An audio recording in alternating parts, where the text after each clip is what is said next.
نماز کے دوران خاموش ہو جائے، نماز پڑھنا روک دے اور انسان خاموش ہو جائے، اس قدر خاموش ہو جائے کہ نہ کہا جا سکے کہ یہ نماز پڑھ رہا ہے، دیکھنے والے کو یہ اندیشہ ہو کہ یہ بندہ ایسے خاموش کھڑا ہے، نماز نہیں پڑھ رہا۔ اتنی دیر اگر خاموش رہے نماز باطل ہو جائے گی، اتنی دیر خاموش رہنے سے نماز کی شکل خراب ہو جاتی ہے،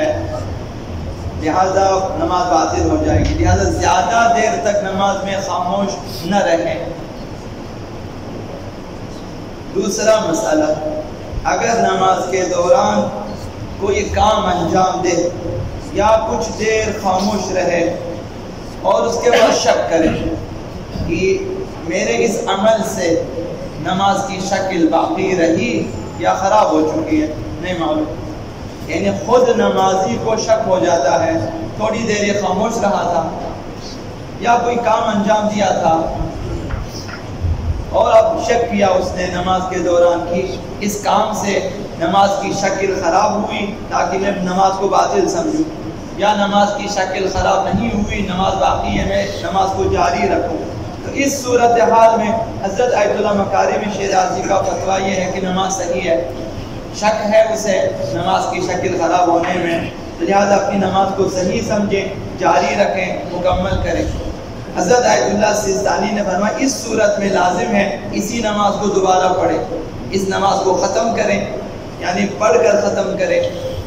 جہاں بھی آپ پہنچے ہیں آگے جاری رکھیں، ختم کریں، دوبارہ بھی پڑھیں۔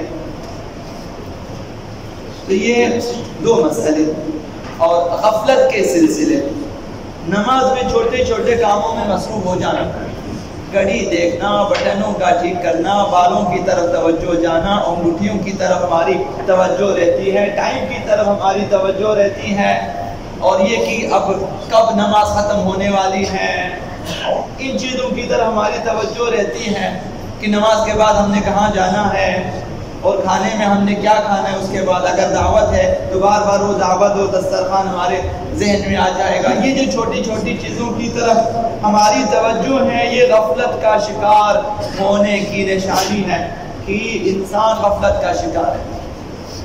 یہ ہم سب مبتلا ہیں کم و بیش انہی چیزوں میں، حتیٰ بڑے عباد علماء بھی گرفتار ہیں، وہ خود اقرار کرتے ہیں کہ ہم بھی مثلا اس میں گرفتار، حدیث نفس گرفتار ہیں۔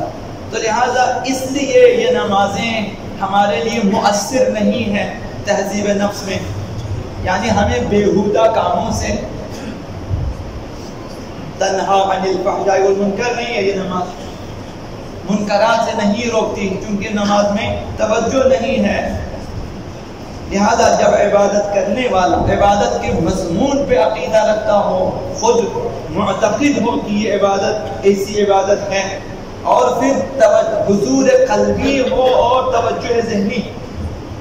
مفاہیم و معانی کی طرف بھی توجہ ہو، اصل عبادت کی طرف کہ محضر پروردگار میں یہ انجام دے رہا ہو، متوجہ ہونا چاہیے، تو یہ مؤثر عبادت ہے۔ اگر متن عبادت میں غافل ہو تو تزکیہ نفس ممکن نہیں ہے۔ تو غفلت روح کا میلاپن ہے، جب ہماری روح میلی ہو چکی ہے تو غفلت آور ہے۔ دل کا شفاف آئینہ میلا ہو جائے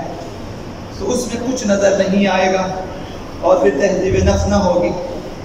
پنجگانہ نمازیں انسان کو غفلت سے نجات کے لیے ہیں، اور جب اسی نماز میں ہم غافل ہو جائیں تو پھر اس کی روح کا، اس نمازی کی روح کا صیقل ممکن نہیں ہے، کیونکہ مثال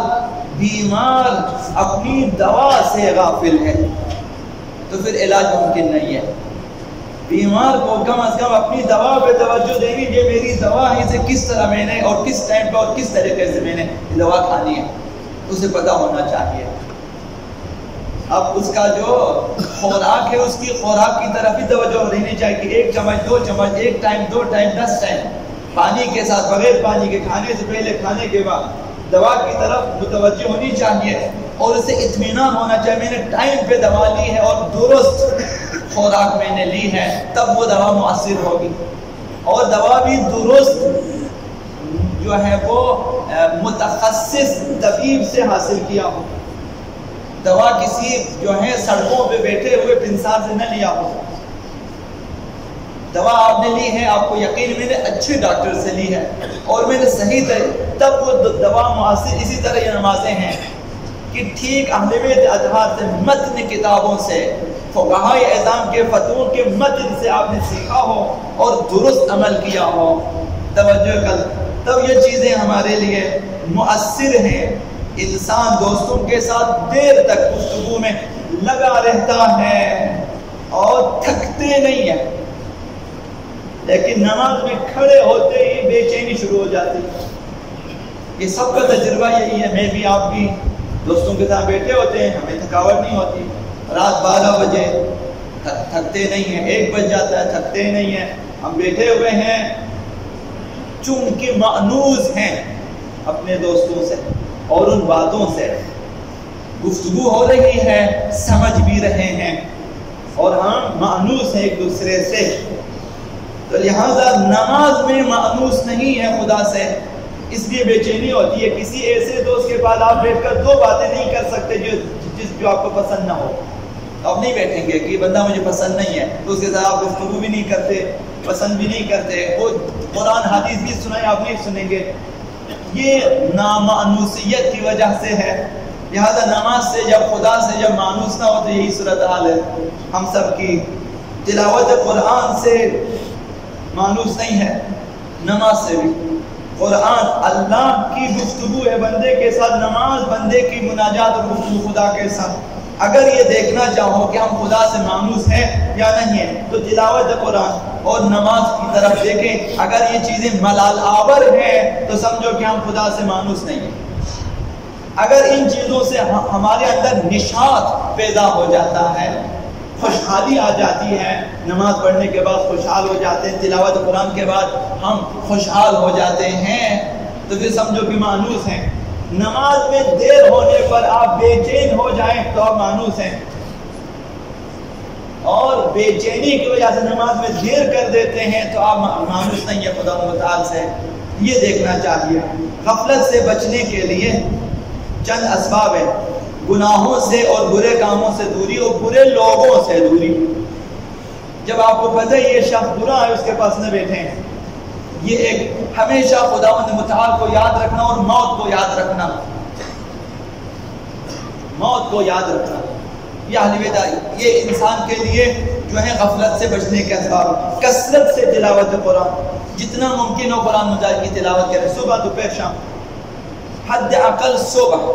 50 آیتوں کی تلاوت کریں، انشاءاللہ العزیز غفلت سے نجات ملے گی۔ اور اسی طرح علماء ربانی، علماء عامل، وہ علماء جو خود عمل کرتے ہیں ان کی ہم نشینی، اور اسی طرح وعظ و نصیحت کا سننا یہ بہت زیادہ ہے۔ کسی بھی فقیر، کسی بھی عارف کے وعظ و نصیحت کی کتابیں پڑھیں یا ان کے مطلب کلپس وغیرہ ہیں تو سنیں روزانہ۔ آقا امیر المؤمنین علی بن ابی طالب علیہ السلام